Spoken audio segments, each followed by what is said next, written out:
presento, yo soy Miriam Paniagua, soy Program Manager de la maestría en finanzas de los posgrados de la Facultad de Empresariales de la Universidad Panamericana. Me da muchísimo gusto que nos estén acompañando. Y pues hoy nos hemos reunido en este webinar porque tenemos, estamos inundados de noticias, tenemos mucha incertidumbre y pues nos hemos dado la tarea de contactar a Alfredo, que es un experto, y hoy Alfredo nos va a comentar todo lo que son las oportunidades y los riesgos de las finanzas. Antes de pasar contigo, Alfredo, quiero presentar también a Alma Alegría. Ella es nuestra coordinadora de admisiones. Ella es quien nos hace favor de, cada vez que un alumno quiere entrar a la maestría, pues ella los atiende, les da todo el seguimiento y pues los apapacha mucho. Pero Alma, te pido por favor que nos des por favor los lineamientos para el webinar. Bienvenida. Claro que sí, Miriam, muchas gracias. Es un gusto estar aquí con ustedes. Esta plática tiene una duración de 45 minutos, por lo que agradecemos que pongan en silencio su micrófono. Al terminar la presentación de Alfredo Huerta, abriremos un espacio de preguntas y respuestas que podrán alimentar en el transcurso de la plática y se leerán al final. Con esto damos inicio a la plática. Alfredo es ingeniero industrial, es egresado de la Universidad Panamericana. Tiene un programa en alta dirección en el IPADE. Tiene una experiencia de más de 32 años en el sector financiero en áreas de análisis y mesas de operación. Hoy es asesor financiero independiente en AddValue, empresa regulada por la Comisión Nacional Bancaria y de Valores. Participa activamente en medios de comunicación desde hace 26 años, en Radio Fórmula, participó 7 años en Foro TV, y ocasionalmente también ha trabajado y ha tenido participaciones en el financiero Bloomberg. Tiene una columna llamada Finanzas 24 en el periódico 24 Horas desde hace más de 5 años. También sé que por ahí eres asesor del Colegio de Contadores Públicos, que también trabajas en esa parte con los contadores, y actualmente es profesor de la licenciatura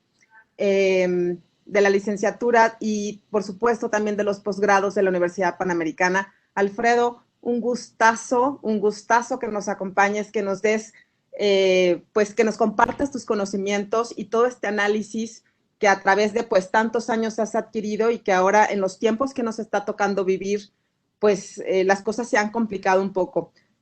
Te doy la bienvenida, te doy los micrófonos, te quedas con toda tu audiencia y nuevamente muchas gracias. Claro que sí, Miriam, muchas gracias a ti, muchas gracias, Alma, y muchas gracias a todos los asistentes, gran parte de la Universidad Panamericana. Y bueno, uno de los temas relevantes al final es este COVID-19, ¿no? Un tema que justamente hoy dando cursos en este semestre nos tocó vivirlo, ¿no? El tema de inversiones.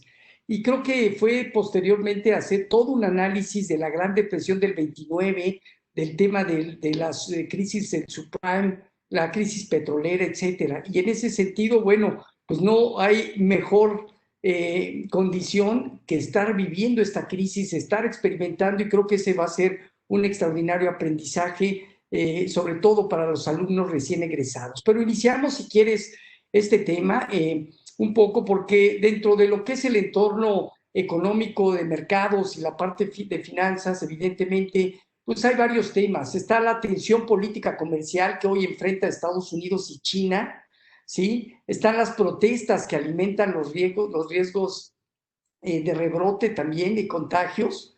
Están los estímulos monetarios y fiscales que se están dando, y se sumó uno de ellos que fue justamente la crisis del petróleo, ¿no? Que en realidad, como pueden ver ustedes en esta lámina abajo a la derecha, pues mayo registró un crecimiento, los precios del petróleo del 84,5%. Ha sido el mes histórico en la recuperación después de que el 20 de abril pues vimos registros negativos en las cotizaciones. Iniciando con este tema, porque vamos a ir tocando varios de ellos, si quieren en la siguiente lámina, podemos ver esa es la parte en donde aumentan las tensiones justamente de Estados Unidos y China. ¿Por qué aumentan las tensiones? Porque uno de los temas relevantes está el camino a las elecciones en Estados Unidos el 3 de noviembre próximo. En ese sentido, normalmente la sociedad americana se basa mucho en la condición de la economía. Hoy, como sabemos, la economía está en crisis. Y entonces hay un punto importante. Si la economía está en crisis, entonces el entorno político es en el cual se tiene que empezar a mover Donald Trump.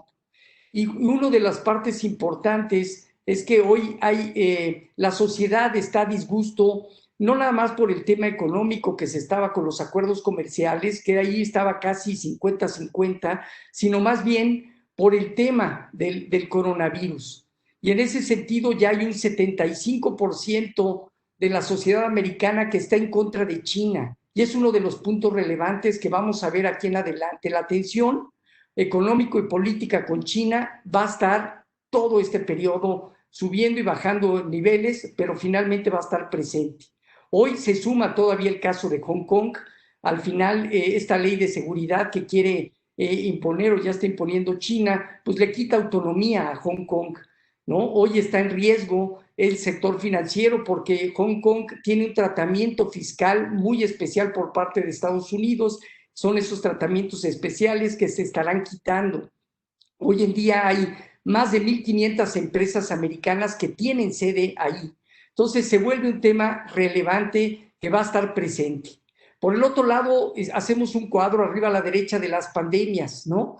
En donde hasta abajo ven ahí de ese cuadro el COVID-19. Lleva 5.1 meses con 6.6 ya millones a este momento de total de infectados, una tasa de letalidad del 6.3%.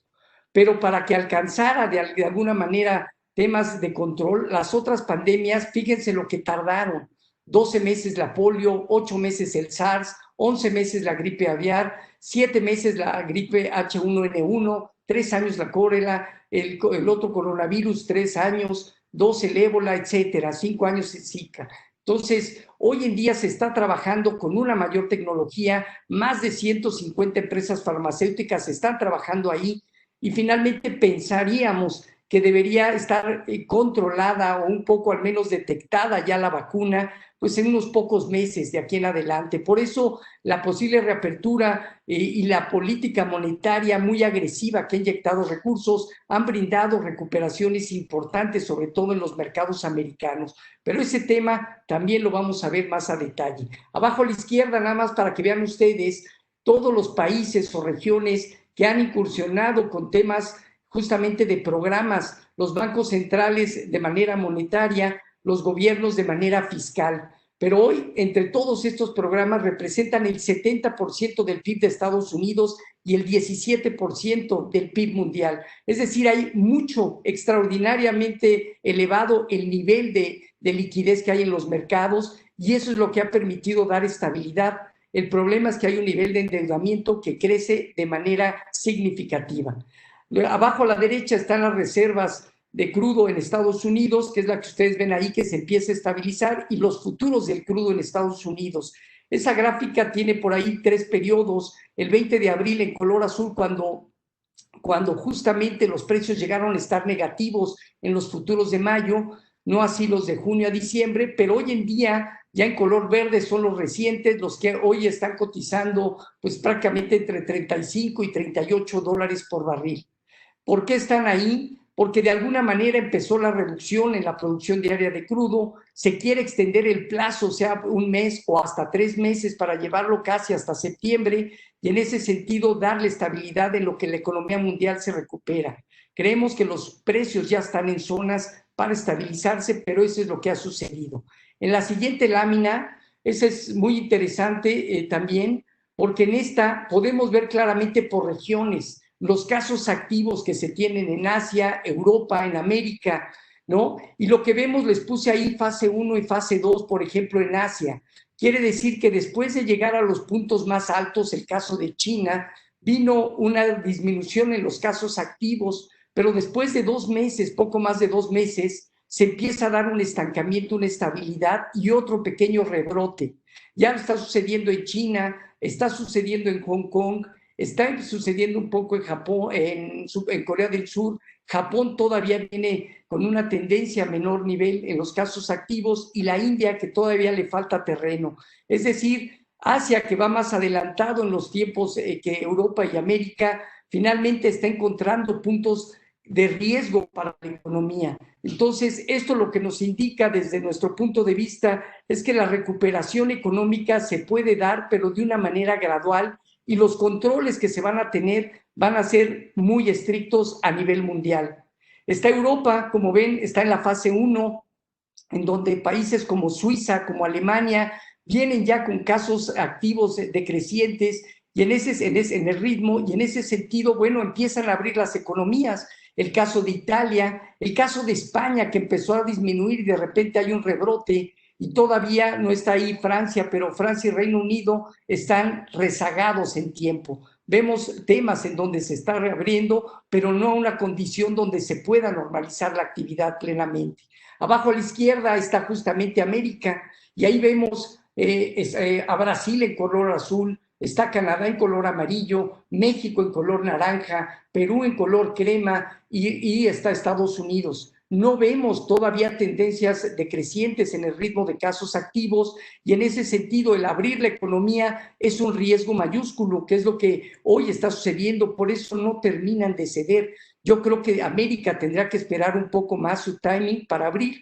Pero ¿cuál es el otro problema? Donald Trump tiene las elecciones en noviembre, y si no abre la economía y no abre el tema del TMEC ahora, a partir de este 1 de julio, no va a poder tratar de estabilizarlo. Ese es un punto relevante hoy en día. Canadá y México están bajo presión, y no hay duda que en ese sentido tienen que abrir a la par de Estados Unidos, pero el riesgo de un mayor rebrote está presente. Y casos activos de México, para que vean ustedes ahí, que se esperaba hacia finales de abril, hacia finales de mayo íbamos a poder tener el pico. Bueno, estamos entrando en junio y todavía no se confirma. Entonces, México todavía no está en el timing de poder abrir la economía. En la siguiente lámina tenemos ahí las elecciones en Estados Unidos. ¿Por qué es importante destacar? Bueno, es importante porque hoy en día, si ven abajo a la izquierda, los sondeos, las casas encuestadoras y las casas de apuesta prácticamente traen un sesgo a favor de Joe Biden. Las encuestas, las casas encuestadoras traen ritmos de alza o ventajas desde 5 y hasta 11 puntos de ventaja para Joe Biden. Las casas de apuesta están divididas con ligero sesgo, trae desde luego Donald Trump, pero con márgenes menores. Entonces, Donald Trump tiene una presión importante si quiere recuperar y tener otros 4 años de mandato. ¿Qué opina la sociedad también en las protestas? Sacamos estas encuestas y lógicamente hay un dominio que están en contra de todo el manejo que se ha hecho por parte de Donald Trump al tema de las protestas sociales que hoy se viven.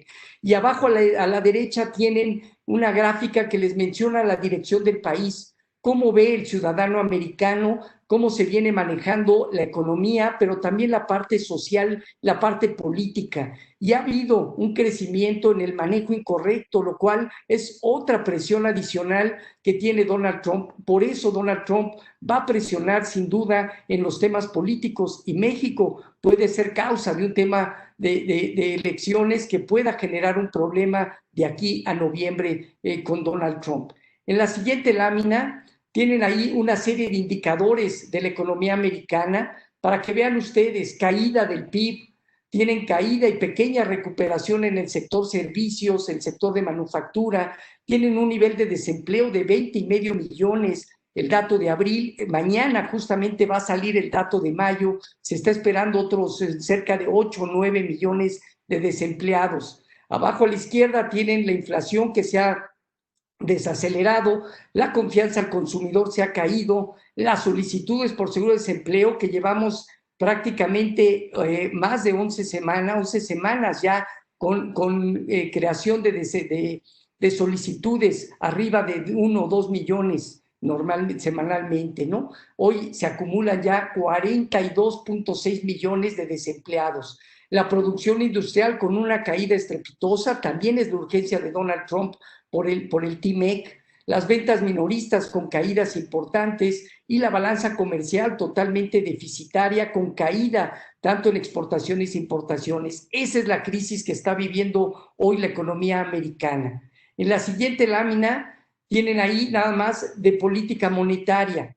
Es un poquito, y no me voy a meter a detalle, pero cómo han manejado la Fed el Banco Central Europeo y Banco de México el tema de lo que es la política monetaria. Ha habido acciones que de alguna manera han encauzado a darle liquidez a los mercados.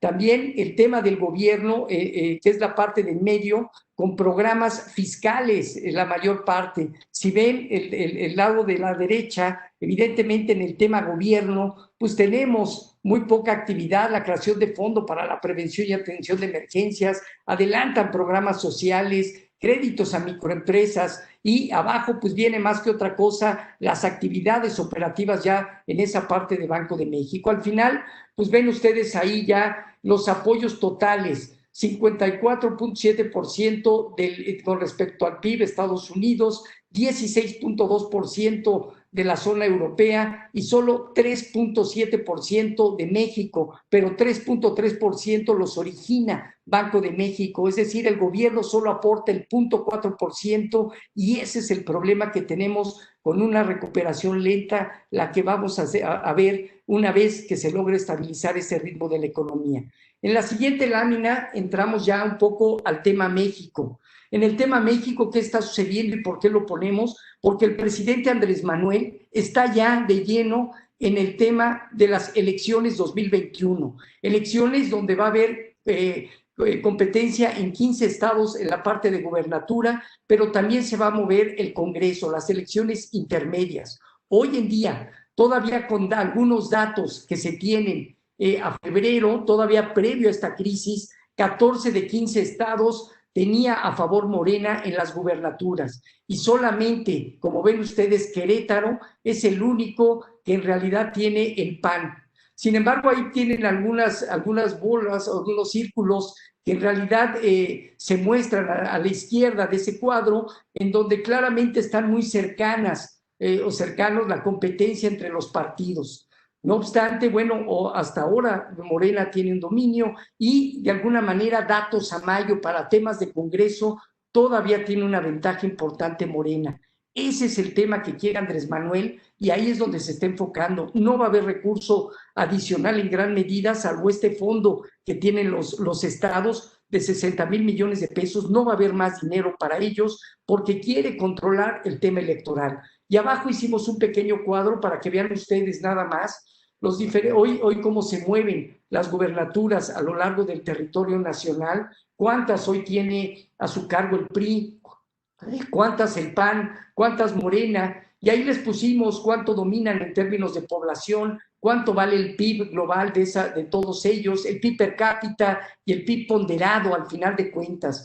Tanto los del PRI como Morena traen tasas de crecimiento negativo, los del PAN traen un crecimiento marginal hasta ahora entre los principales, pero ese es un hecho que ya se está moviendo. En la siguiente lámina tienen ustedes ahí las expectativas de crecimiento e inflación de México. Estas son las que todos los días escuchamos, si el Fondo Monetario ajusta el crecimiento para México, si el Banco de México lo hace, si alguna institución, BBV, Credit Suisse, Barclays, Moody's, quien sea, todo lo tratamos de llevar. Hoy hay una expectativa promedio de la economía mexicana caerá 7.6% en este año y solo tendrá una recuperación inercial cercana al 3%, 2.8%. El nivel de inflación permanecerá alrededor de entre 3 y 4%. Arriba a la derecha tienen el PIB desestacionalizado, nada más para que vean cómo se comportaba todavía en la administración pasada y qué ha sucedido con la administración actual. Y vamos a tocar ese tema más adelante. De abajo tienen los escenarios que dijo Banco de México dentro de su expectativa actual conocida en el informe trimestral de inflación y habló de crecimientos actuales o caídas más bien desde menos 4.6 hasta menos 8.8% y dependiendo de la condición global, cómo podrían ser las recuperaciones. Por eso el 2021 pudiera también tener cierto sesgo dependiendo de esa condición. Pero cuando veamos las variables que pueden estar incidiendo, creemos que nos vamos a ir a una recuperación muy modesta. Y abajo a la izquierda tienen las expectativas de algunas instituciones, para nosotros muy confiables en sus escenarios, que nos marcan que en promedio la economía caerá 19% en este segundo trimestre del año después caerá 5.7% y al final un 2%. Por eso el crecimiento promedio será negativo entre 7.6% hasta ahora en promedio. En la siguiente lámina tienen ahí también, de acuerdo a esta condición, cómo terminó el 2019, ¿sí? A nivel de PIB sectorial. Y es importante destacar, porque hoy es la información que tenemos hasta el momento, el cierre 2019. En este cierre, evidentemente, lo que traemos es que el único sector que ha crecido es el sector primario. Pero ¿qué creen? El sector primario solo tiene un peso en el PIB nacional del 3.8%. Si no hay crecimiento en el sector secundario y en el sector terciario, la economía no va a repuntar. Ahí estamos viendo, y les puse nada más para que lo tengan presente, diversos sectores, como la minería ha logrado repuntar ahí. Sin embargo, el sector público pues prácticamente está sin crecimiento. La construcción viene con una recesión importante, la manufactura también. Si le damos vuelta a la página, de favor, vamos a ver también los del sector terciario. Ven ustedes cómo está el comercio mayorista en recesión, el comercio minorista, crecimientos prácticamente ya de cero, transporte y almacenamiento en recesión, telecomunicaciones, y si se fijan, son los sectores que han sido ganadores en este repunte de los mercados, junto con tecnología, telecomunicaciones, el sector financiero con una recesión, el sector inmobiliario totalmente estancado, el sector de profesionales y científicos que tiene un peso pequeño pero está en recesión, los corporativos lograron dar un pequeño repunte nada más. Sí, y así nos vamos, el sector educativo, 4% tiene su peso en el PIB, vive en recesión, el sector salud, que hoy es uno de los temas relevantes, bueno, pues ha venido en una clara reducción o desaceleración desde el tercer trimestre del 2018 y hoy vive en recesión. Y así nos vamos también hasta lo que es la parte turística, que trae una caída importante, ¿no? Que es justamente, además, hay que sumarle el efecto de este año. Entonces, en resumen, tenemos prácticamente el 85% de los sectores en recesión. Y si no hay una confianza hacia el gobierno, si no hay un programa de estímulos, si ese distanciamiento entre empresarios y gobierno se mantiene, esto no va a salir y el crecimiento va a ser discontinuo, va a ser de algunos sectores nada más, pero a nivel global la economía no va a salir. La siguiente lámina ya tienen ahora sí todos los indicadores de México, básicamente donde está el PIB nacional. Si le damos a la siguiente, de favor. ¿Sí? Está el PIB nacional, que trae ya una caída, se ve claramente varios trimestres a la baja, recesivo ya, la inflación como ha ido a menos, pero ya empezó a repuntar ahí, y vamos a tocar al final el tema. La balanza comercial se ha caído, el ritmo de exportaciones e importaciones de una manera importante, la inversión fija bruta, no hay inversión, como pueden ver, la producción industrial y ventas minoristas sigue cayendo, la cuenta corriente, que es una de las variables importantes y fundamentales para la estabilidad cambiaria, hoy empieza a tener un deterioro, cerró el 2019 muy bien y esa quizá va a ser gradual, pero va a ir justamente hacia un déficit mayor.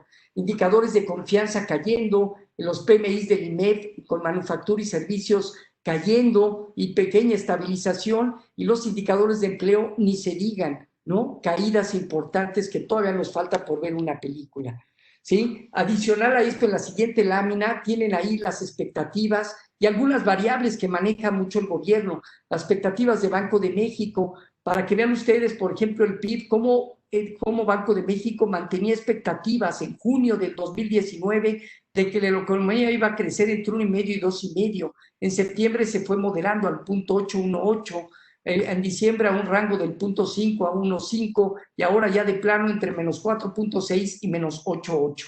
¿Sí? Empleos se van a perder entre 800 y 1.4 millones de empleos. La inflación pues rondará entre el 3 más 1%, 3,5% en promedio. El tipo de cambio, que hoy está bajo, pues se estima alrededor de 23 pesos, y un déficit de la cuenta corriente, que es la gráfica que mostramos. Al final, ese 0.3, 0.4 inicial va a acabar siendo de menos 1.5 o de manera muy positiva menos 0.3. A la derecha tienen la deuda sobre el PIB, ya está creciendo porque la economía no está creciendo de entrada, hoy ya va a estar al 50, con los datos de enero, abril ya está en 50.7%. El balance primario, que es ingresos menos gastos, excluye todo lo que es servicios de pago de deuda, hoy todavía está positivo, se tiene un registro de 0.5%, pero va a acabar con déficit primario. Los ingresos tributarios están más o menos ahí. La realidad es que ha empujado mucho el SAT en el cobro de impuestos, en la presión. Hasta ahorita ha dado resultado, pero si las empresas no van a tener liquidez, por más que quiera, no va a poder crecer esa parte. Y los gastos corrientes y estructurales como porcentaje del PIB, pues marginalmente arriba, pero nada especial. En la siguiente lámina es muy interesante ver un poco los agregados monetarios y simplemente los ponemos ahí, el M1, el M2, el M3, que pues lo ven muchas veces durante la carrera, porque finalmente lo que ha sucedido es que empresas, gobierno y sociedad ha generado un crecimiento en la liquidez, en billetes y monedas, más los depósitos de exigibilidad inmediata, ¿no? Entonces ha crecido de manera importante el M1, ha crecido de manera importante el M2, que también son, a esto se adicionan instrumentos monetarios a plazo, y también básicamente el M3, ¿no? Casi 9.4, entonces digo 12%, perdón. Entonces, bajo ese escenario, algo que está ayudando es que las empresas tomaron, entre otras cosas, mucha liquidez y recursos, que es lo que le puede dar un salvavidas. Abajo a la izquierda tienen lo que es el crédito vigente al sector privado, es decir, cómo ha venido el crédito, y si ustedes se fijan, el crédito total creció de una manera importante, 8.8%, pero han sido las empresas las que tomaron líneas de crédito, empresas prácticamente medianas y grandes. ¿Cuál es la idea de todo esto? Fortalecer su caja en un momento donde no saben cuánto tiempo va a llevar y va a durar la crisis, qué tan profunda va a ser y cómo les va a afectar. Creo que es uno de los elementos importantes que finalmente están dando hasta cierto punto que las empresas puedan aguantar más tiempo este tema.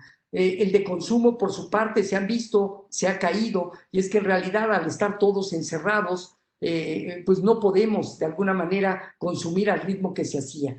Está lógicamente la cartera vigente en lo que es consumo, todo está con tendencia de baja, y la cartera vencida con respecto al total hasta abril, todo va bien, 2.5%, pero vamos a tener mayo y junio con muchas reestructuras de los bancos. Se habla que entre 10 y 15% de la cartera de los bancos hoy está en proceso de reestructura. Habrá otro porcentaje que evidentemente no alcance ese proceso y tenga que caer a cartera vencida. Pero hoy lo que sí ha sucedido, tanto por un lado Banco de México ha sido flexible en algunas cosas de regulación, como la propia Comisión Nacional Bancaria y de Valores están permitiendo plazos para que se pueda llevar a cabo y no se generen distorsiones en lo que es el mercado. Algo importante y no hay que perder de vista, el sistema financiero mexicano hoy es solvente, al menos hasta el cierre del primer trimestre del 2020, el índice de capitalización estaba en más del 16%. Los bancos grandes, que es el 80%, con un buen nivel de capitalización. Yo creo que es uno de los mejores sectores a nivel global y creo que ese es un punto que sí tiene a favor la economía. En la siguiente lámina, y ya vamos a entrar más a los mercados de manera rápida, les pongo ahí temas, el tipo de cambio. Más que entrar en un análisis, es una descripción de los eventos que se han suscitado desde el punto de vista de política monetaria, con lógicamente la Fed o Banco de México, los propios mercados y los gobiernos toman algunas acciones, hasta los actos bélicos se han hecho presentes, temas comerciales, las calificadoras, el entorno político, salud. Hemos tenido una serie de datos críticos durante todo este proceso. Hemos visto cómo el tipo de cambio ha tenido una depreciación en 35 días de prácticamente 39%. Llegó a tener hasta básicamente principios o finales, perdón, de marzo. Y de ahí todavía tuvo hasta principios de mayo un periodo de volatilidad, pero ya en un rango, y hemos tenido ya un par de semanas en donde ha habido cierta apreciación. Y ahorita vamos a entrar a detalle. En la siguiente lámina tienen ahí dos gráficos. Tienen por un lado el índice dólar frente a la canasta de divisas. Este índice dólar se compone por un 57% del peso del euro, es decir, como se mueve el euro, también se va moviendo este indicador, este índice del dólar. Hoy el euro se revaluó de manera importante. Ahí está la caída que ustedes ven ahí, ya incluye el día de hoy justamente cómo se depreció el índice, el DXY, que es el que se le llama. Sin embargo, bueno, es el que más peso tiene, pero también interviene un poco el yen, interviene la libra, el dólar canadiense, está el franco suizo, entre otras monedas, ¿no? Entonces, creo que es importante destacar todo eso, porque uno de los temas importantes es que esta caída del DXY está llegando a puntos bajos. Es decir, si el peso mexicano tuvo un beneficio relativo las últimas semanas, si ustedes ven la gráfica, va muy acompañada con la debilidad que tiene el dólar también. Pero en el momento en que este dólar se empiece a estabilizar, señores, el tipo de cambio también estará teniendo un piso importante. Por eso creemos que estos momentos de apreciación fueron muy interesantes, muy buenos, pero que ya el potencial de apreciación del peso mexicano va a ser muy limitado, así como la debilidad del dólar. Vemos ahí abajo a la izquierda el movimiento de los futuros del peso, cómo estaban en una posición que ustedes ven de cero al alza, son posiciones largas a favor del peso, había niveles históricos en la parte de los contratos y era cuando se manejaba el spread entre tasas de interés de Estados Unidos y México, pero en el momento que empieza a haber una crisis global, eso sale como un tema primordial y más bien lo que se busca es la redistribución de flujos. Y ven ustedes ahí cómo se acortaron esas posiciones largas, llegaron a estar marginalmente negativas en contra del peso y hoy están marginalmente a favor del peso. Pero en resumen, lo que sucedió, y fue por eso la volatilidad del tipo de cambio, esos futuros cayeron, se deshicieron posiciones y eso fue una parte importante. En la siguiente lámina tienen ahí las tasas tanto de Estados Unidos como de México. Arriba a la izquierda es la curva que ha tenido Banco de México en los diferentes plazos desde un día hasta un año, que es la parte de CETES, pero arriba de un año están los bonos M, que prácticamente llegamos hasta el M42, es decir, vence en el 2042.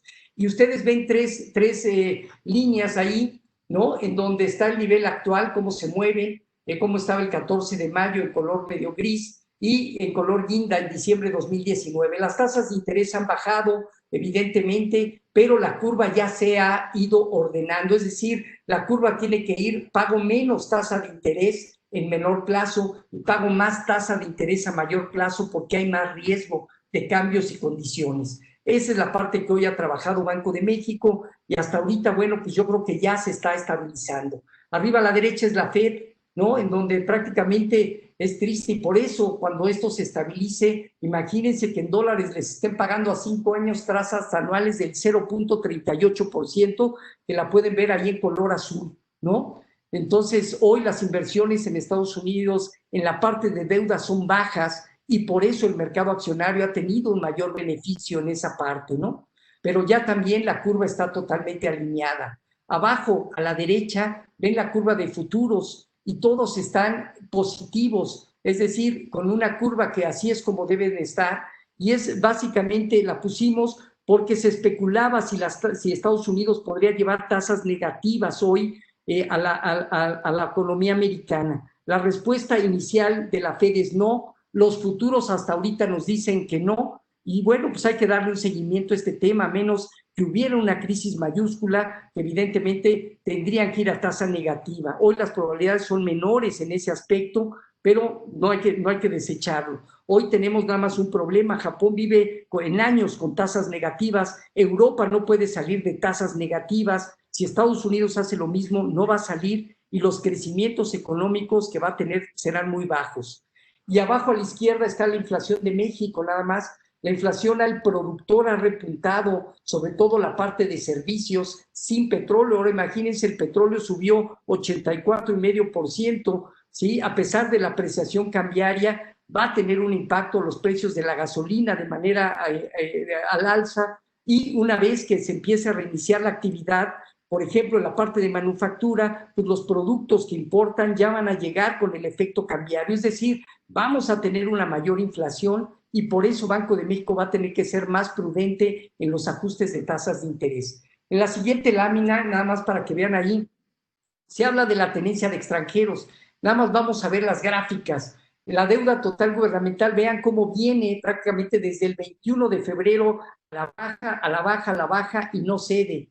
Los bonos exactamente igual, los CETES exactamente igual y los sudibonos son los únicos que se han mantenido pero tienen una participación minoritaria. Es decir, desde el 21 de febrero a la fecha han salido 15.533 millones de dólares. Por ahí una institución, no recuerdo si fue JP Morgan, hace un día o 2 días decía, si México pierde el grado de inversión, van a salir más de 40,000 millones de dólares. Imagínense cómo se movió el tipo de cambio con 15,500 millones de dólares. Es decir, el riesgo sobre un tipo de cambio en caso de perder el grado de inversión es altísimo, ¿sí? Entonces, hoy lo que nos dice es que estos flujos todavía no se terminan de estabilizar.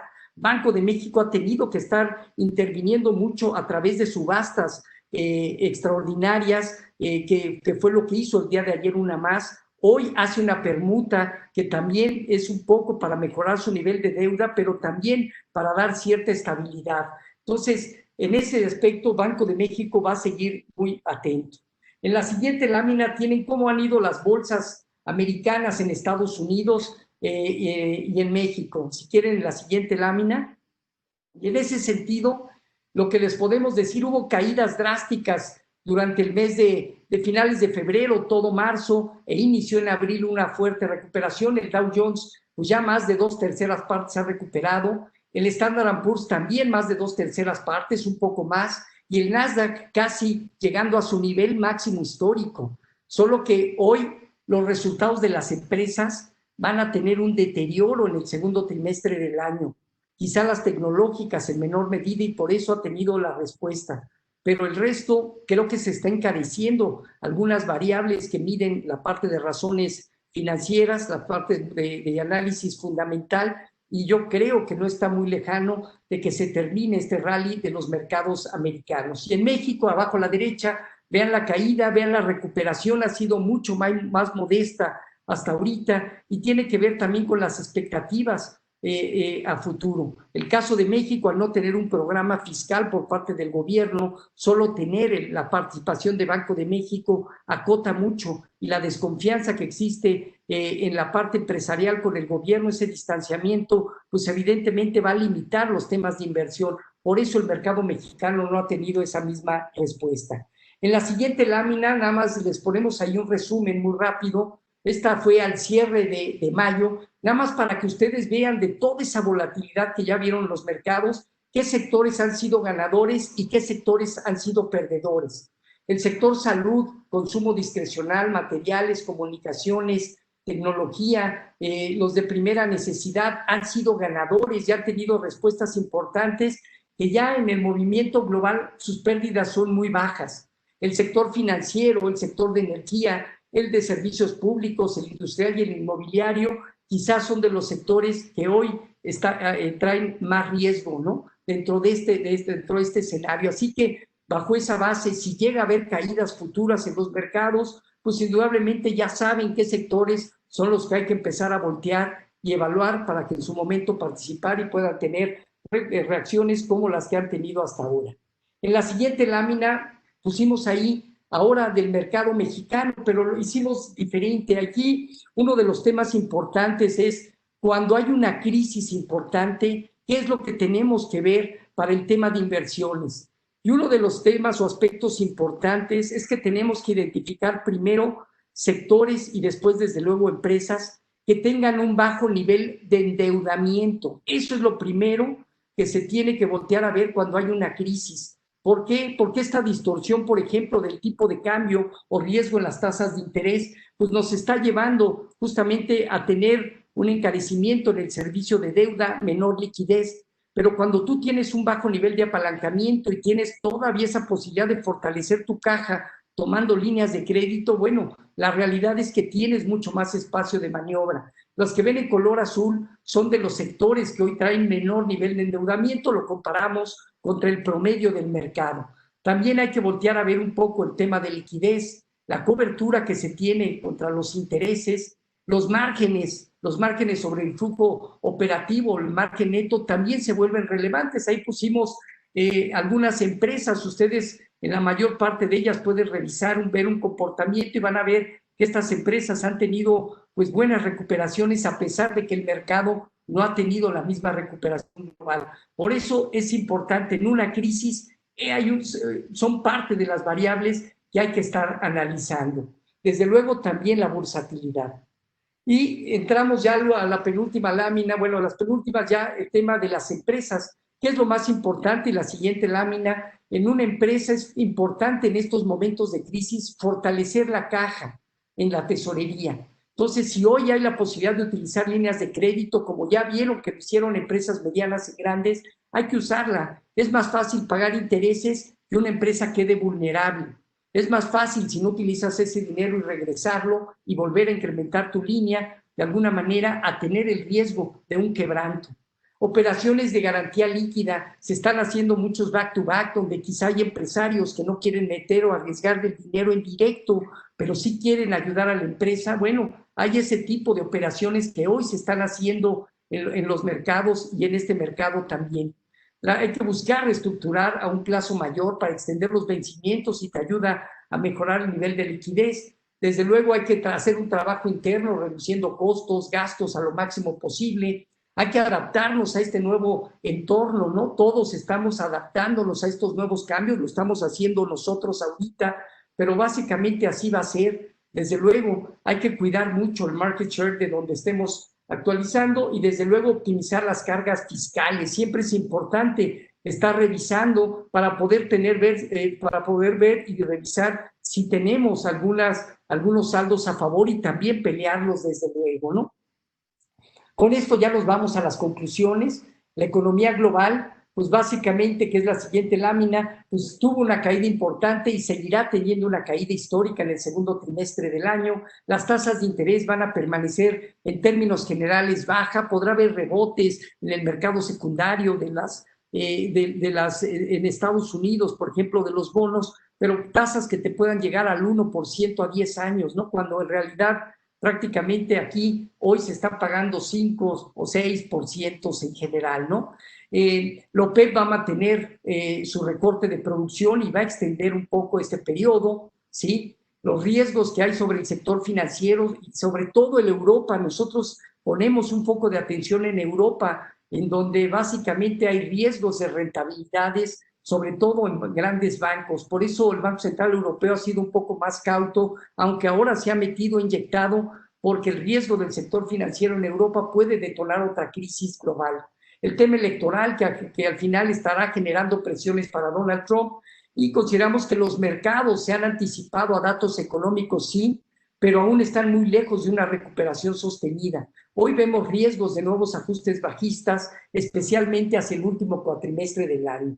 En el caso de México, la siguiente lámina, pues vemos ahí que se espera una caída importante también en el segundo trimestre. Ya nos bajaron las calificaciones, tanto Standard & Poor's, Moody's, Fitch. Hoy nos están dando un tiempo de respiro, pero evidentemente en la medida que no logre recuperar la economía, ese deterioro económico va a sumar y el riesgo de perder el grado de empezar a perder el grado de inversión pudiera ser por Fitch. La primera, evidentemente, empezará a generar distorsiones y movimientos en los flujos aquí en México. ¿Por qué se afecta a la economía? Pues hay una menor demanda externa, principalmente la economía americana, la caída en precios del petróleo, a pesar de que se ha recuperado mayo, en el precio promedio diario para Pemex, la mezcla mexicana lleva una caída del 43% respecto al cierre del 2019.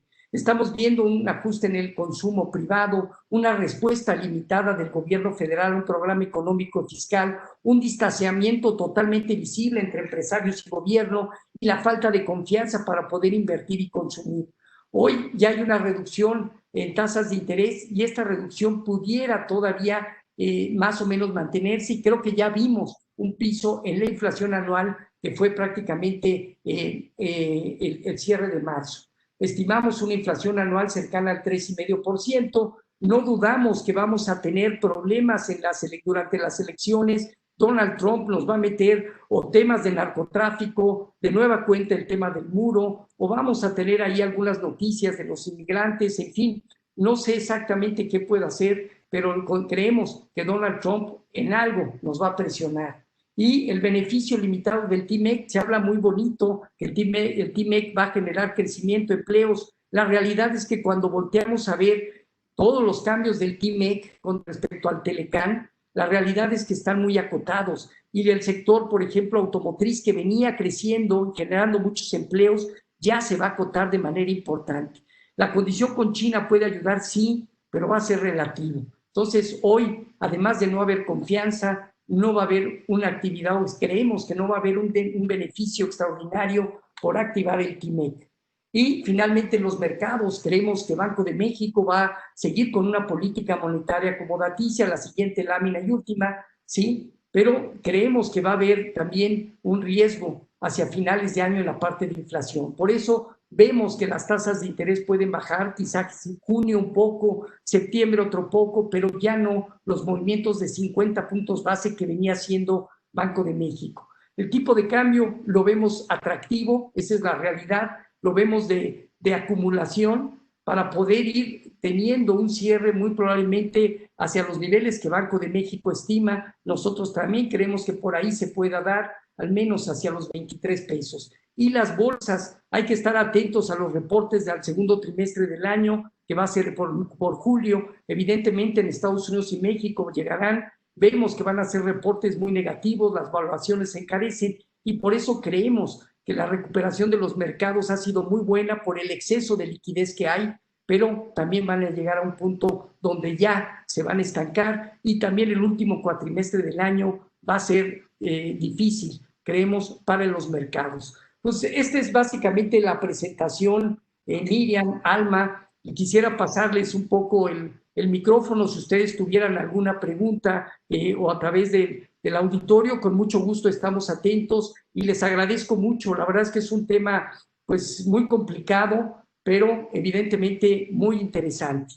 Nos diste un recorrido amplísimo, nos abriste el panorama. La verdad es que tenemos muchas preguntas, sí tenemos muchas preguntas de las personas que estuvieron atentamente escuchándote. Linda García es la primera, nos dice que ¿qué recomendaciones nos puedes dar en las finanzas personales y empresariales? Bueno, evidentemente es un tema de crisis. Yo creo que uno de los puntos importantes es cuidar el gasto, ¿no? Hoy está el riesgo del empleo, sin duda. En ese aspecto creo que sí, la parte de gasto va a ser esencial. Podría comentarte si hay capacidad de inversión. Yo creo que hoy es tema y hay quienes puedan invertir directamente en mercados, pero por ejemplo los estudiantes que hoy empiezan a tener alguna forma de empezar a ahorrar, también acuérdense que está CETES Directo y CETES Directo les puede dar cierto rendimiento cuando tienen pequeños excedentes arriba de los 1,000 pesos. Creo que ese tema no dejen de perderlo, es muy fácil entrar a esa página y los va llevando. Pero yo creo que el punto delicado, importante, es cuidar el gasto en estos momentos. Si tienes algunos bienes durables, pues la verdad es que tampoco hay la urgencia de cambiarlos, de actualizarlos. Al final de cuentas, mientras tengan una vida útil, pues yo creo que todavía en lo que se ve todo este proceso de estabilidad hay que cuidar, porque hoy sabemos, se están perdiendo millones de empleos y no tenemos asegurado el empleo. Así que creo que es de los temas relevantes en primera instancia. Sí, me parece que ahí yo complementaría que estando en casa muchas veces tendemos a comprar cosas que no necesitamos. Lo ideal sería como, pues sí, estar conscientes y no hacer gastos innecesarios, ahorrarlo, invertirlo en CETES, como bien nos recomiendas. Mónica López. O en mercados, ¿no? En mercados también, pero me refiero cuando hay poca capacidad. Hay que empezar por ahí, creo que es un buen tema, ¿no? Que eso lo trabajamos con los alumnos, desde luego. Claro. Mónica López te pregunta, ¿cuál es tu opinión respecto al gobierno de AMLO, de que no quiere contratar deuda para combatir nuestra crisis, esta crisis que México, la verdad es que ya estamos padeciendo? Pues mira, en realidad sabemos que es un gobierno más de carácter socialista. Tuve la oportunidad de leer y también lo hemos recomendado, el libro de Andrés Manuel, Salida 2018, Ese libro y es muy recomendable, si lo pueden tener, quienes no lo hayan leído, vale la pena, pero vale la pena no para estar de acuerdo, vale la pena para entender qué es lo que él está buscando. Uno de los puntos importantes, y es lo que está sucediendo, lo que él dice es que todo lo que es la parte energética, Pemex y CFE son y deben ser para el Estado. Por eso ha tenido justamente una limitación importante para la inversión privada y así va a ser de aquí en adelante.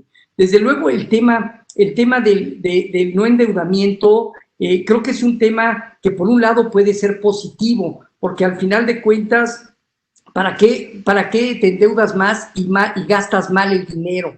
Lo que ha sucedido en gobiernos anteriores. El problema es que tampoco hay un incentivo para lo que es el gasto corriente y gasto productivo hacia la economía, y por el otro lado en el tema de inversión productiva, ¿no? Se ha dicho de estos proyectos que en la realidad no van a tener el impacto que él considera hacia toda la economía y que debiera buscar proyectos mucho más viables, infraestructura, pero de otro tipo y a lo largo del país en mayor medida. Entonces, creo yo que no va a cambiar. Andrés Manuel ya está en el proceso electoral 2021, por eso se los quise poner.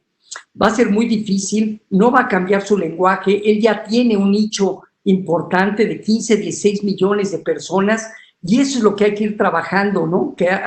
Cómo poder convencer a esos 15 o 16 millones de que vean la realidad. No ha habido mejora sustancial, evidentemente, simplemente del huachicol. No hay nadie que esté rindiendo cuentas en ese tema y como ese nos podemos ir hacia adelante. Entonces, yo te diría, la verdad, como es el empresario, hay un distanciamiento visible, no hay confianza y la verdad se ve complicado de aquí hacia el final de su sexenio.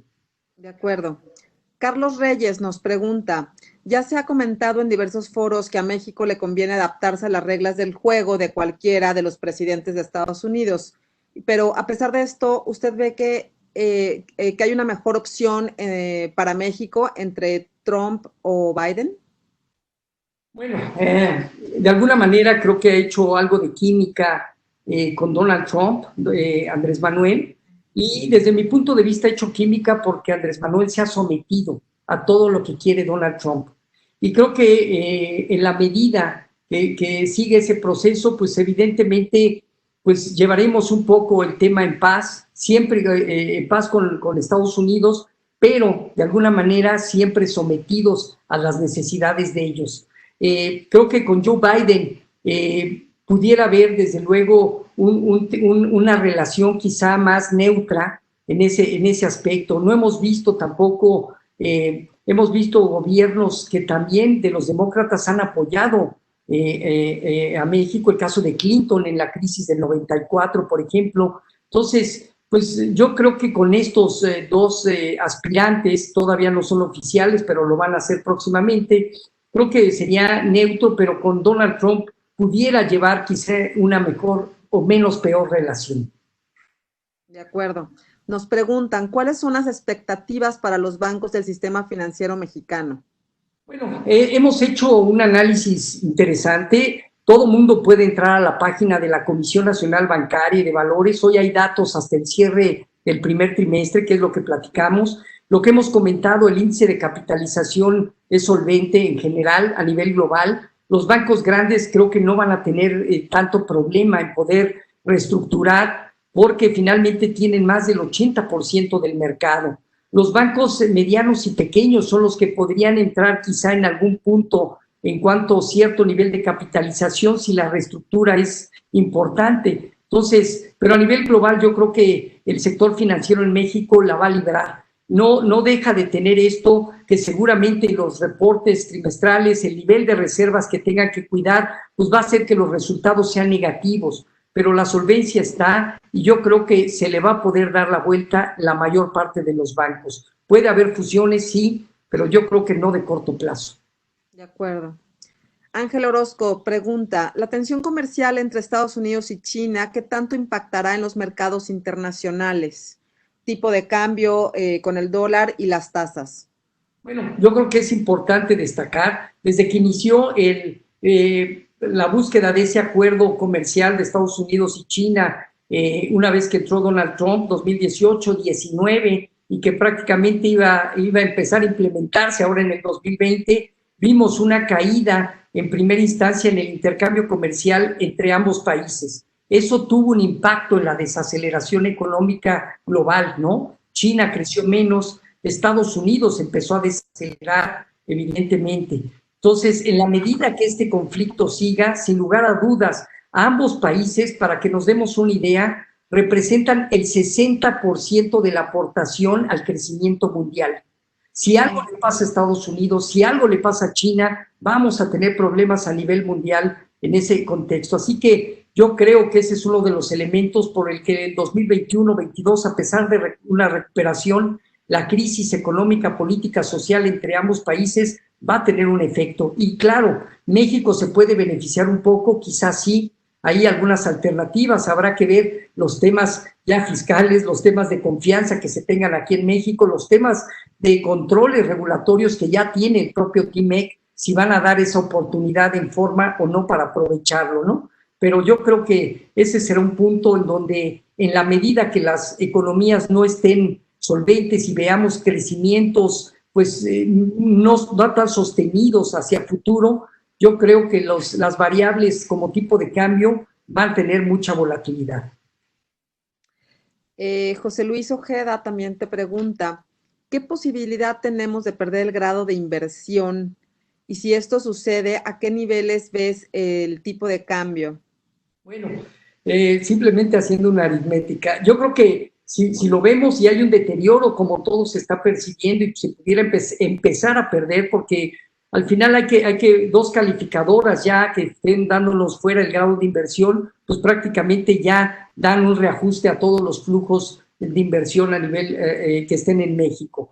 Pero si recuerdan, JP Morgan, la probabilidad que yo le veo, bueno, pues es 70%, yo creo, de sí perder el grado de inversión.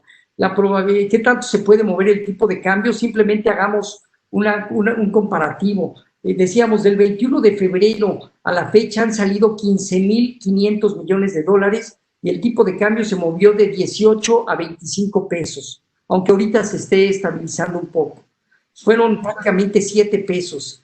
Y JP Morgan estima que pueden perderse 40,000 millones. O sea, estamos hablando de que a niveles de 30, 31, pues quizá no son descartables, ¿eh? La verdad es que todo puede suceder en ese aspecto y sí hay un riesgo mayúsculo si se pierde el grado de inversión, especialmente por dos calificadoras. Exacto. Te pregunta José Ángel Luelmo, ¿cuándo se estima se puede recuperar el empleo? Si se requieren crear 800,000 empleos anuales y se van a perder en este año, pues 1.2, ¿no? La verdad es que sí se ve crítico este asunto. Bueno, yo creo que haciendo a un lado el tema de los empleos que dice el gobierno que va a generar 2 millones, que están desde un punto de vista quizá muy fuera del contexto de la competencia, de donde se están perdiendo realmente los empleos, yo pensaría que el empleo sí va a tener un cambio y un reajuste importante. Hoy en día nos estamos dando cuenta que estos cambios tecnológicos nos van a hacer cambiar nuestra forma de operar y actuar. Las empresas tampoco van a tener la capacidad de movilización y normalización como se tenía. Entonces, en ese sentido, yo creo que va a haber una reestructura importante en las empresas. Van a cuidar todo el tema de los gastos, evidentemente de nómina, los gastos fijos, muchos de ellos los van a hacer variables. Entonces, si a mí me preguntas, pues finalmente pensaría que el nivel de empleos se logre recuperar en 2, 3, 4 años y dependiendo si al final se estabiliza la economía global. Sí, caray. Ok, a ver, nos pregunta Mauricio Sosa, él nos dice, si las grandes empresas que recientemente han pagado impuestos al SAT tomaron créditos de la banca comercial, ahí se cortó la pregunta, yo creo que no terminó de ponerla. Pero entiendo un poquito quizás hacia dónde tienda a ir. La realidad sí, Walmart y FEMSA fueron dos empresas que anunciaron ya el pago ante el SAT, tenían ahí algunos litigios, Sin embargo, no hay que destacar que son empresas AAA, empresas que tienen una gran diversificación de ingresos, tienen buenas rentabilidades en términos generales. El efecto sí puede ser de esos números que se mencionaron de pago de impuestos, quizá la pérdida de utilidades de un trimestre, ¿no? Pero sin embargo, creo que son empresas que tienen una presencia y una capacidad importante, que no nada más tienen la posibilidad de apalancarse aquí en México, sino también en el extranjero. Y Walmart, bueno, sabemos que se financia mucho a través de proveedores en general. Así que yo creo que ese efecto pues será transitorio, impactará en los reportes del segundo trimestre, pero tampoco va a ser demasiado beneficio para la recaudación global, que sí, en contraparte, con todo el entorno y el resto de las empresas, va a tener una disminución en el ritmo de recaudación muy fuerte. De acuerdo, Alfredo. Alberto Ortiz te pregunta, ¿hasta qué punto debe Banxico reducir este año su tasa objetivo?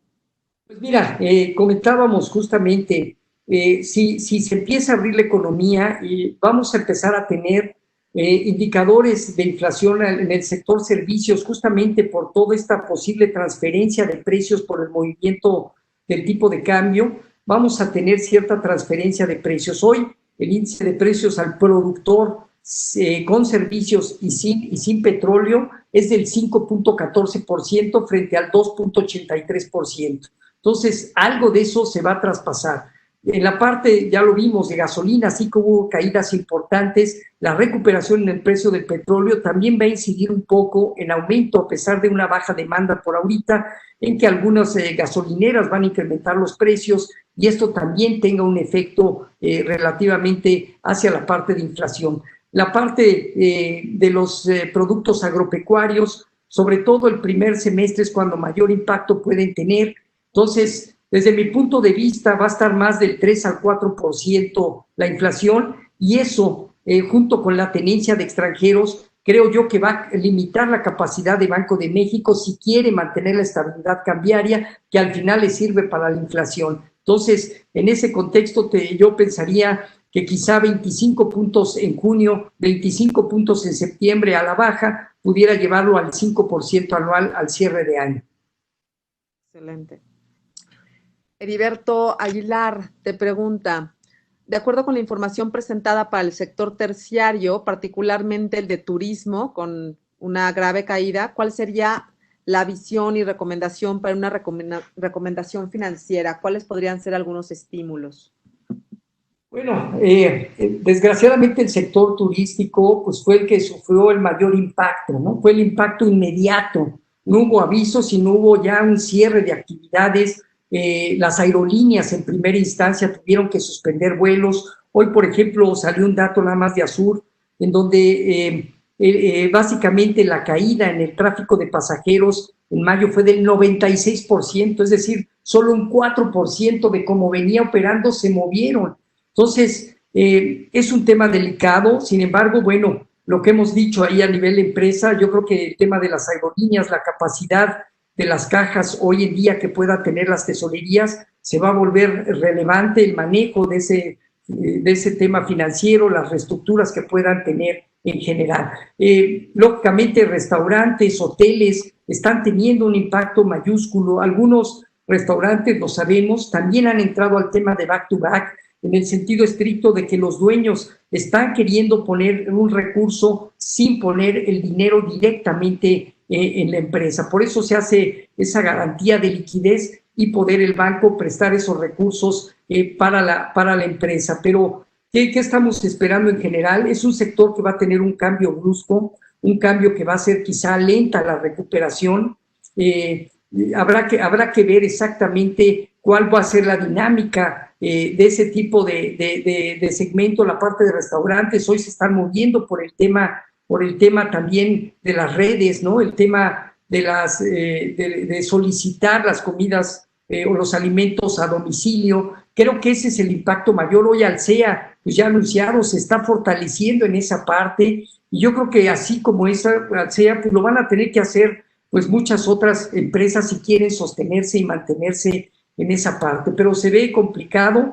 Yo creo que ahí sí va a haber cierres, va a haber muchas fusiones, y también fusiones y adquisiciones en este sector. Y también creemos que aerolíneas van a tener algunos cambios. Creemos y ojalá esperemos que las grandes aerolíneas como Aeroméxico logren darle la vuelta de verdad y poder tener, porque finalmente es la bandera de un país, ¿sí?, que está prácticamente a la vista del mundo. Y por eso, si ustedes se fijan, Alemania está prácticamente apoyando, tomando el 20% de las acciones de Lufthansa, con la idea de que sean temporalmente para que Lufthansa, una vez que se recupere, pueda salir. Estados Unidos le está dando apoyo a Delta Airlines, American Airlines, United Airlines en general. Y si nos vamos en Europa también, lo están haciendo también otros países, España, Reino Unido, etcétera, ¿no? Aquí no es entendible que el gobierno federal quiera de alguna manera desligarse, y sobre todo, y sí lo tengo que decir, si el secretario de Hacienda claramente dijo que la recuperación puede ser en forma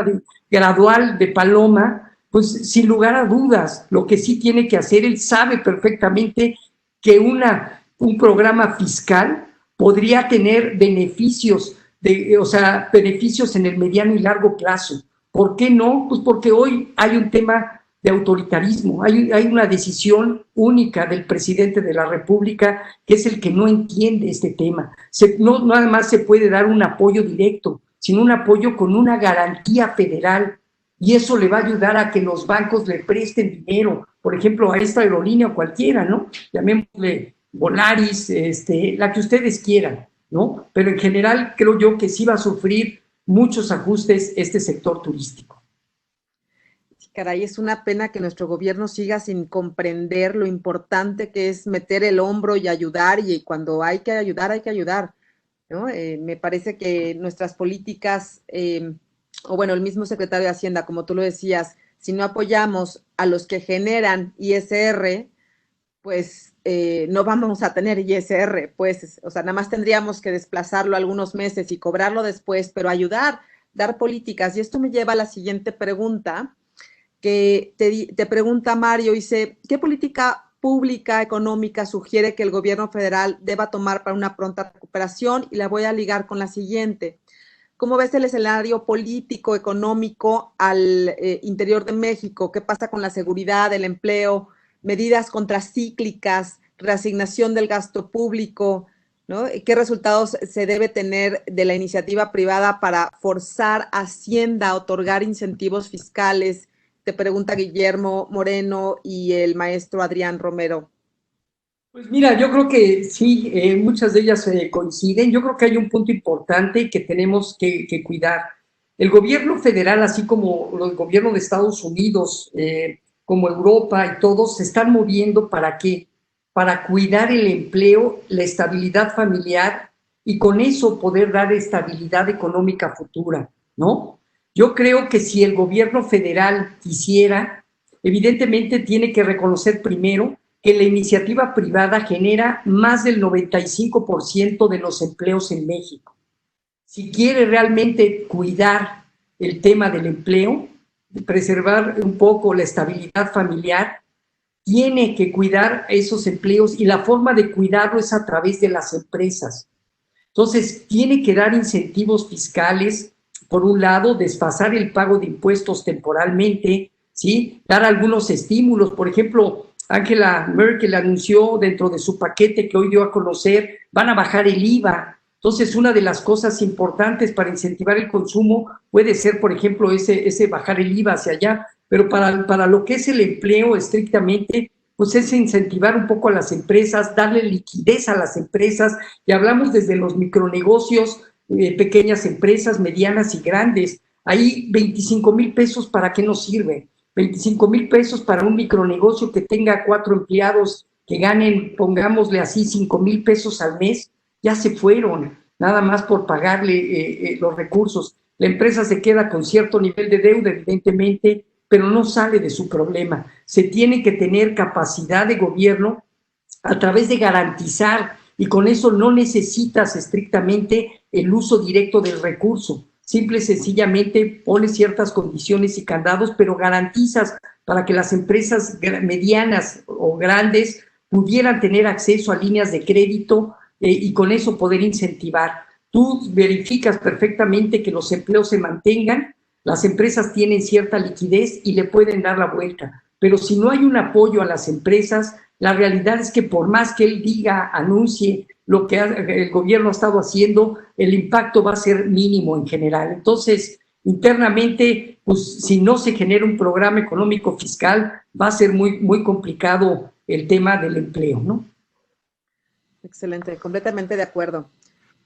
Alfredo, Alejandro Cetina también te pregunta, bueno, además de felicitarte, tenéis muchas felicitaciones que no las estoy leyendo y a lo mejor no nos da tiempo de leer todas las preguntas para que se tranquilicen. Al final del día te las haremos llegar para que tú, por un medio escrito, les contestes a nuestros escuchas. Pero bueno, Alejandro te pregunta dos cosas. En tu opinión, ¿la recuperación de la economía en México sería lenta o esperaríamos? ¿Es positivo que la decisión del gobierno sea de no endeudamiento? Esto ya creo que no nos habías contestado. Así es. Yo creo que la recuperación en un principio va a tener una reacción inercial, a lo mejor con una pequeña velocidad, pero si lo quieres ver a nivel, compararlo a nivel global, realmente la tasa de crecimiento va a ser muy modesta. Estábamos hablando en las encuestas que vieron ahí en el cuadro de expectativas, venía una caída del 7,5% 2020, de acuerdo a todas las instituciones, y una recuperación cercana al 2,80 para el 2021. Cuando en otros países puedes tener esa caída y vas a tener recuperaciones del 5, 6 o 7%. Entonces, como resultado te podría decir que vas a la recuperación en términos, ¿no? De acuerdo. Oye, muchos se siguen preguntando, yo sé que ahondaste mucho en tu presentación sobre en dónde invertir e incluso en la primera pregunta, pero te vuelven a preguntar si ves viable que inviertan en instrumentos, bueno, de ahorro, si es viable que inviertan en oro, cómo ves las inversiones inmobiliarias, también qué pasa si inviertes en seguros, en cuestión de seguros, todas estas preguntas. Dice, ¿en qué instrumento recomiendas invertir? Tienes muchas preguntas que giran en torno a ¿qué les recomiendas? ¿Dónde poner el dinero? Pues mira, yo creo que depende de la capacidad. El oro, pues hemos visto cómo han reaccionado cerca de un 15%. Llegó ya a situarse pues no tan lejos de los máximos históricos que se dieron en el 2011 y 2012, cerca de los $1,900, ¿sí? Yo creo que tener una pequeña parte en el oro quizá pudiera no ser tan negativo. Sin embargo, son posiciones que deben permanecer en el mediano plazo. Una contracción, un intento de recuperación global que al final no tenga sustentabilidad y todo, indudablemente el oro puede tener un elemento importante de demanda. Sin embargo, te diría, yo creo que el crecimiento, la reacción de estos últimos meses ha sido importante. Yo pensaría que el oro por ahora va a dejar de ser una alternativa de corto plazo así muy atractiva. El tema de seguros, bueno, pues yo creo que indudablemente dependiendo de las necesidades que se puedan tener, yo creo, y al menos, bueno, nosotros así lo hemos hecho desde hace muchos años, pues sí hemos invertido en seguros evidentemente donde también está el tema de pensiones, ¿no? Es uno de ellos. A futuro está el tema de gastos médicos, está el tema evidentemente de segubecas, ¿no? Que pues ya no, pero se tuvieron, ya por los tiempos ya no. Sin embargo, bueno, son atractivos y yo creo que es una forma también de diversificar, evidentemente, pues que con las aseguradoras que tengas pues confianza y sobre todo un nivel de solvencia importante, ¿no? Entonces, yo creo que por ese lado se puede tener por el otro acciones y es positivo. También creo actual actual ya no sería activo. Podríamos esperar, esperamos hacia el trimestre del año, ahí volver a ver esos cuadros, además entre paréntesis,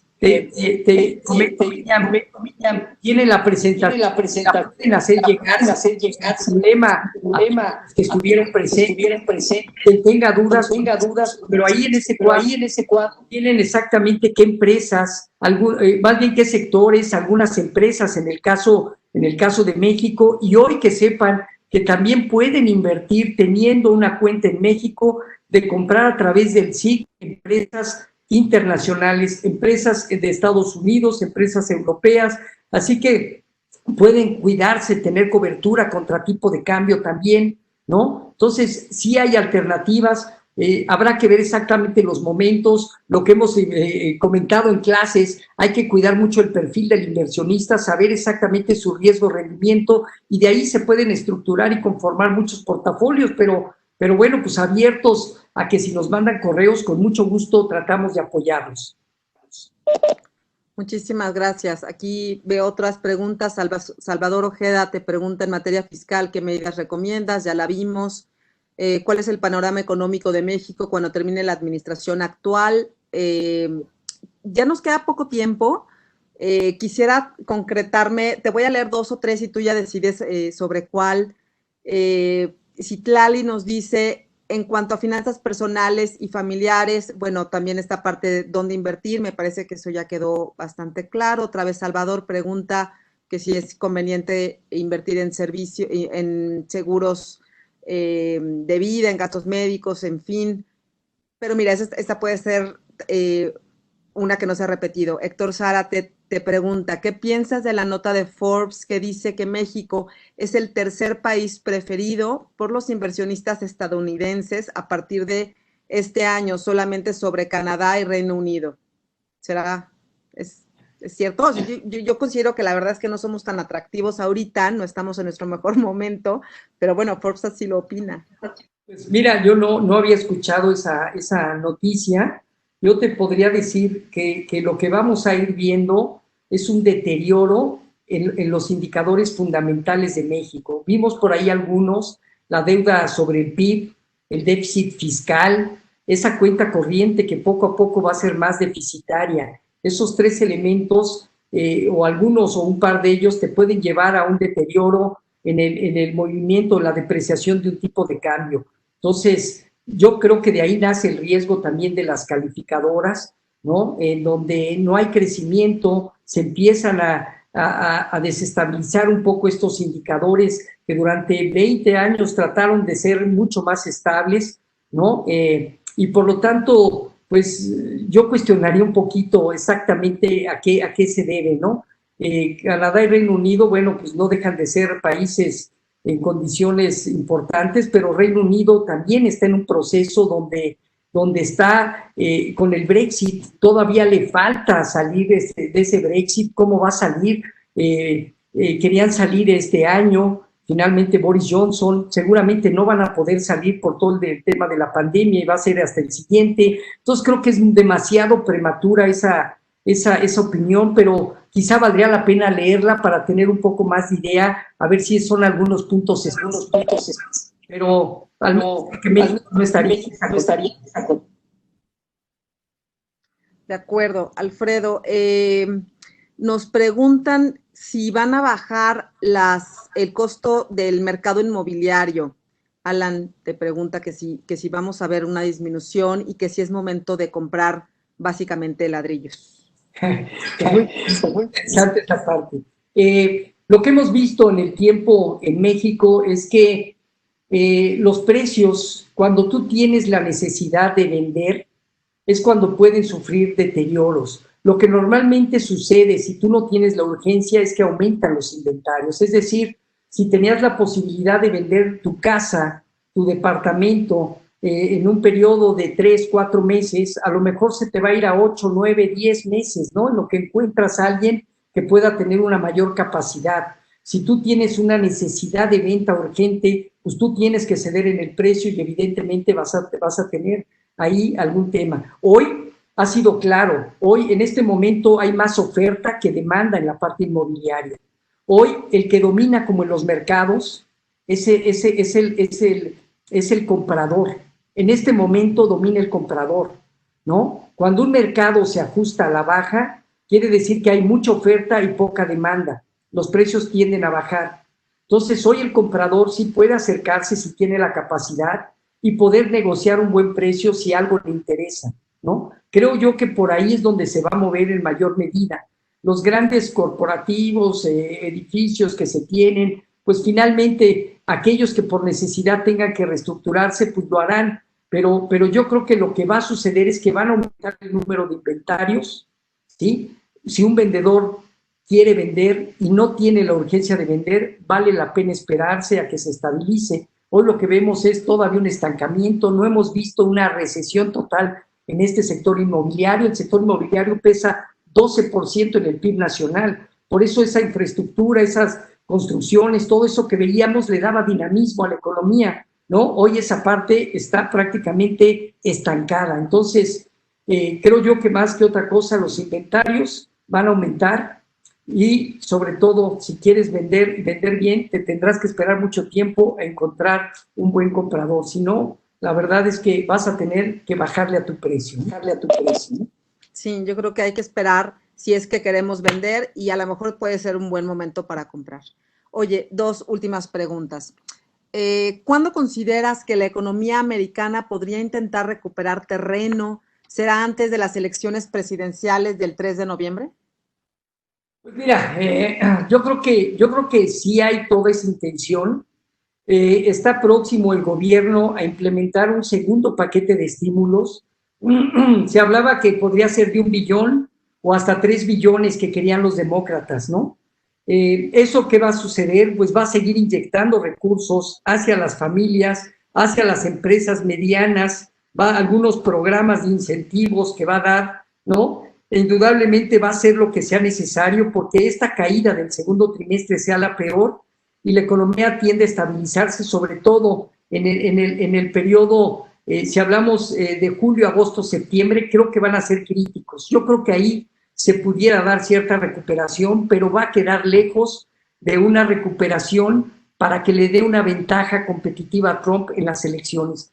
Va a ser muy difícil. Trump tenía más del 90% de probabilidades de ganar al cierre 2019, ¿sí?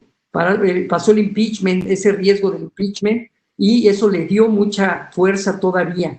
Sin embargo, este tema del coronavirus lo vino a desquiciar en esa parte, las protestas sociales le están teniendo un impacto negativo, entonces económicamente creo que se recuperará un poco la economía sin duda, inyección así, pero realmente vemos difícil que sea sostenida. Sí, la verdad es que a Trump tuvo muy mal manejo, me parece, de esta crisis. Pero bueno, ahora nos pasamos a México. ¿Consideras que habrá una recuperación sostenida en los sectores secundarios y terciarios? Y con eso ya me gustaría que cerraras, no sin antes prometer que les vas a contestar. Tienes muchísimas preguntas, muchísimas, pero sobre todo muchas felicitaciones. No, muchas gracias y con mucho gusto. Mira, lo que decíamos, el sector secundario, donde está la manufactura, donde está la construcción, donde está la minería, evidentemente, y todo el terciario, que es la parte comercial que estamos viendo en todo este tema, representa el 96% del PIB nacional. Entonces, yo creo que con el cierre que vimos 2019, en donde el 86% más o menos de estos sectores estaban en estancamiento, contracción y o recesión, la verdad es que la recuperación va a ser muy, muy dirigida y ubicada en pequeños sectores, sí, algunos terciarios, la parte tecnológica, la parte de telecomunicaciones, creo yo que va a ser defensiva. Yo no sé si el sector salud se pueda recuperar.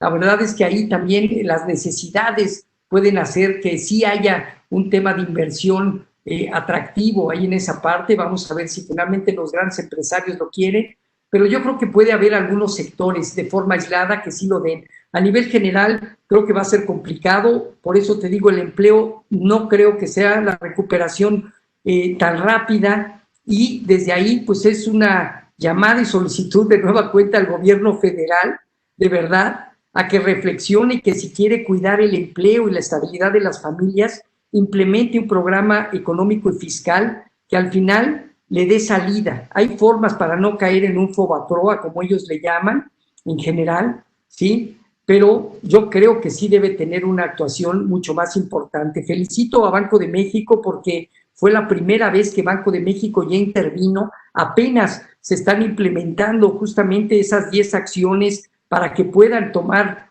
créditos las personas físicas con actividad empresarial, los micronegocios, medianas y grandes empresas a través de ciertas condiciones y candados, pero evidentemente Banco de México no puede por sí mismo. Entonces necesita el apoyo gubernamental en esa parte, y bueno, pues ojalá que al ver que la recuperación o la expectativa puede ser muy lenta, quizá se reflexione y entonces sí pueda haber un programa. Es tarde, pues quizás sí es tarde porque ya va a tener impactos, pero es mejor tenerlo que no tenerlo, indudablemente. Sin duda, es mejor tenerlo que no tenerlo. Te vamos a mandar de asesor. Oye, Alfredo, te agradezco muchísimo, de verdad, que te hayas tomado el tiempo, que nos hayas atendido, que nos hayas explicado pues tan a detalle cómo ves la economía, que hayas hecho este estudio tan profundo, porque en realidad a nosotros pues nos ayuda a tomar pues algunas medidas, sobre todo en la parte familiar y en la parte empresarial, para que nuestros problemas de liquidez no se conviertan en un problema de solvencia, que los que tenemos empresa pues quedemos un poco lo más estables posible, que sí tomemos el crédito, porque hay veces que eso no sabes si va a ser mejor, si va a ser peor, ¿no? Si es momento de vender, si es momento de comprar, si es momento de ahorrar, en fin. La verdad es que te agradecemos muchísimo, tienes mucha tarea, tienes muchas preguntas, pero bueno, de verdad que tu alma mater está súper orgullosa de ti. Gracias por tomarte el tiempo, lo repito. Y bueno, pues de todos nuestros participantes nos despedimos. Te doy la palabra, Almita, no sé si quieras también tú despedirte. Bueno, primero, Alfredo, si tú quieres también decir algo, Sí, te veo sí. con ganas. De antemano, muchas gracias, Ian, por la invitación. Muchas gracias, Alma. Muchas gracias, desde luego, a la facultad, a la maestría de finanzas. Yo creo que es un tema relevante, creo que es una obligación moral la que tenemos de tratar de ayudar y contribuir en la manera de lo posible para que la gente se empape, entienda un poco más de lo que está sucediendo. Al final no hay una bolita mágica, nadie la tenemos, pero entre más condiciones y variables logremos darle seguimiento, creo que puede ayudar. Entonces, yo también les agradezco de antemano, agradezco a mi universidad porque yo soy exalumno de la universidad y pues con el compromiso de darle un valor, darle una imagen y sobre todo, de verdad, ese entusiasmo y ese objetivo que se tiene para cuidar básicamente y estar cerca de las personas, de las necesidades, creo que es sumamente importante por la Universidad Panamericana. Entonces, yo me uno a todo este esfuerzo, les doy las gracias. Mi compromiso es que les entreguen la presentación, que les entreguen si quieren mi correo, y con mucho gusto estaré dando respuesta lo más pronto posible en estos días y sobre todo estar pues al servicio de la comunidad de la UP. Muchas gracias, Miriam, muchas gracias a todo el equipo de la universidad.